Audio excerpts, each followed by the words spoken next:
All right, finally, guys. Welcome to College Football Coach's Hot Seat. And I don't have these guys in any particular order, but these are the guys that have been struggling for the last 3 or 4 seasons. I'm not like some of the other sites where a guy loses one year and I throw him on the hot seat. It has to be consistent losing. So let's jump right into it. Chris Ash, Rutgers. We all know him as an Ohio State assistant, and he was supposed to do big things at Rutgers. And Rutgers has been struggling since Schiano left, and I think we all knew that. But it is what it is. He is 7-29 at Rutgers. The first year, I think they won 2 games. The second year, they won 4. But then I'm 100% sure last year they went 1-11. So I think Chris Ash probably needs to, I would say at least get 5 wins to keep his job, because that would give it 5 years of losing. And I hope his first 3 games are easy games. But who knows? Because if he can get 3 easy games and 3 wins before he gets into Big Ten play, he can sneak 2 teams at home that weren't expecting him to win. Because there's always going to be those teams that think you're going to be a walkover. So if he can find a way to do that and win 5 games, he should be all right. So that's just coach number 1. And we'll move on to the next coach. Remember, no particular order. If you want to write in the comment section and give your order, these are just the guys I know that have had struggling years.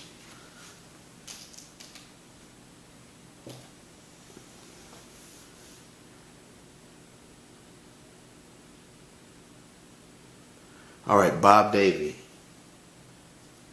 So Bob Davie was a coach at Notre Dame, and he did pretty good at New Mexico at first, because New Mexico sucked. I mean, they were terrible.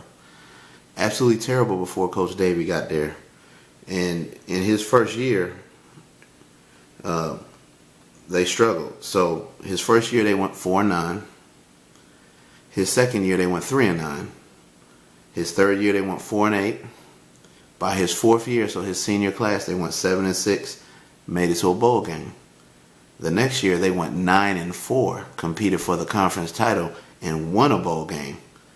2017, they went 3-9, and then 2018, they went 3-9. So I think Coach Davie knows that he probably needs to get 6 wins this year to keep his job in New Mexico.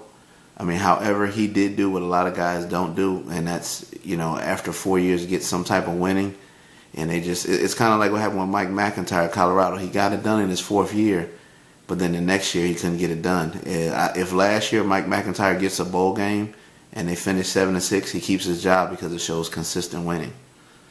But Bob Davie, he's going on 6-7 years, and I'm only 2 winning seasons, so we'll have to see what is next for him if he can't get 6 wins this year. So let's get on to our next coach, which will be, let me see, how did I set this up? Who is the next coach that I have? Doug Martin. It's kind of crazy. I got both New Mexico guys here. Doug Martin did all right for a minute. He did all right. He got New Mexico State to a bowl game. The guy before Dwayne, whatever his name was, he never could get them anywhere. So for him to get New Mexico State to a bowl is absolutely amazing. And I thought he was on the hot seat years ago, but you never know. I may be wrong. New Mexico State could keep this guy, because when you fire a guy, you got to think of it like this.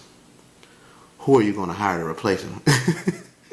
You see what I'm saying? But let's go over it. His first year at New Mexico State, they were 2-10. Then they were 3-9, and then 2017 they were 7-6, and then last year they were 3-9 again. So that's 5 out of 6 years they had losing seasons. But like I said, I don't know New Mexico State's budget, and I don't know what their expectations is. And this is their first time. That was their first time when they were in record in 2017, and probably, I don't know, 40, 50 years. It was a long time. So it's up to the administration. But like I said, I don't just throw anybody on the hot seat. I make sure that they have had losing records consistently. Now, let's get on to our next coach. All right, Mike New at Ball State. He's been there, and I believe his record is 3-24 or something like that. Somebody correct me if I'm wrong, but it's pretty bad. I'm pretty sure it's less than 5 wins, and I think it's 20 something plus losses. So Ball State was a tough little MAC school, so I'm pretty sure they got higher expectations than the record that they have there. So we'll see what Ball State does, but I'm pretty sure they want to switch it up at the end of this year. All right, Sanchez. Now you guys remember Sanchez, Tony Sanchez, Coach Sanchez, as he was a Bishop Gorman High School head coach. He actually coached Snoop Dogg's son when he was looking into playing college football, and it's a perfect fit because he's a Las Vegas guy and he loves the job. And he had a year where if they hadn't lost to Howard, they would have made a bowl game. So they had losing record, and then one year they went 5-7, and I thought from there they would just go up, and that didn't happen. So let me check out Tony Sanchez's record. I think he had it going, and then it was like it just fell apart the last second. It fell apart, and I don't know what happened, but I would think if UNLV was ready to get rid of Bobby Hauck so quick, then I would think that they would. This will probably be his last chance to get a bowl game this coming year, but we'll see. So here's what I was talking about, guys. He went 3-9, 4-8, 5-7, and then last year 4-8. So he just needs to get to that 6th win, and he probably can keep his job, no problem. So we'll see what UNLV does, but this is going to his 4th or 5th year. He needs to get something switched around. Brennan. Coach Brennan, this is his 3rd year at San Jose State, and I believe both years they were like 1-11. So maybe they'll give him 4 years, maybe they won't, but I'm pretty sure if they go 0-12 this year, he won't have a job. But they seriously need to take a look at it if they can't get 4 wins this year. And that's being generous, only needing 4 wins. But something has to switch around. They're struggling pretty bad, and they were struggling before they hired him. So we'll see what happens. We'll hope San Jose State. Clay Helton. All right, obviously Clay Helton is on the hot seat because he's at USC. Do I think it's fair he's on the hot seat? Absolutely not, because he just had 11 wins the year before. Last year was at 2017, and he won the Rose Bowl. The biggest problem for me with Clay Helton is, why do you fire T. Martin so easily and so quickly? Because of pressure. Like, to me, that's just unfair. Like, you guys lost a great quarterback and a bunch of receivers and a bunch of return specialists to the NFL. You should be given 1 year to go 5-7. Obviously, USC doesn't want to hear that crap because of what they pay. But my thing is, I hate when coaches do the blame game. Stand up for your coaches. You see what Tom Herman did at Texas when they tried to go after Tim Beck? He just said, nope, I'm sticking with him. Unlike Charlie Strong, he fired his offensive coordinator, then fired his defensive coordinator, and everybody he brought to him or brought with his staff, he fired because of pressure of media and other people. Stick it out like Tom Herman. Just say, hey, we lost some players. We had a rebuilding year. T. Martin's a great coach. I'm sticking with him. And then this year, you're fine. But then this year you fire T. Martin, and then you get Cliff Kingsbury for 2 days, and then he jets on you and goes to Arizona. And it's kind of like, okay, that's kind of what you asked for. So we'll see. I think USC probably needs to win 8 or 9 games for Helton to keep his job. We will see. Very high expectations, but I understand when you're paying a guy $5-6 million a year. But I definitely didn't like how Helton fired T. Martin. That wasn't cool. You got to stick with your coaches.